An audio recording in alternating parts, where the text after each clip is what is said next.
त्यांनी लिगली द्यायला पाहिजे, त्याला 3 वर्षाचा काळ गेला। वास्तविक त्यांना तोही अधिकार नाहीये, कारण सरकारची परवानगीच न घेतल्यामुळे त्यांना कॉम्पेन्सेशन देण्याचा अधिकार पण नाहीये। पण त्यांनी त्या ठिकाणी 3 वर्ष ह्या कर्मचाऱ्यांना झुलवत ठेवलं।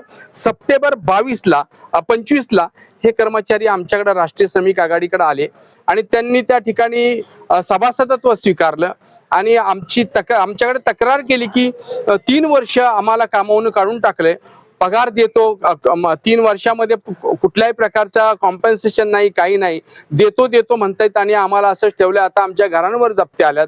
एका कर्मचाऱ्यांनी तर आत्महत्या केली या सगळ्या परिस्थितीमुळे, आर्थिक परिस्थितीमुळे। एकाला हार्ट अटॅकनं मृत्यू आला। अशा अनेकांचे परिवाराचे हाल झाले आणि त्यानंतर दिवाळीमध्ये मग म्हणले तुम्ही कोणाकडे जाऊ नका, आम्ही दिवाळीमध्ये काहीतरी कॉम्पेन्सेशन देतो।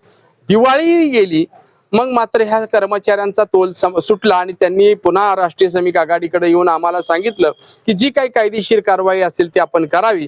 त्यानुसार आपण अपर कामगार आयुक्त पुणे कार्यालय यांच्याकडे अर्ज दिला की असं बँक सेवा विकास कोऑपरेटिव्ह बँक जी आहे ही लिक्विडिटरनं बंद केलेली आहे आणि त्या ठिकाणी 205 कर्मचाऱ्यांना सेवेतून काढून टाकण्यात आलेला आहे।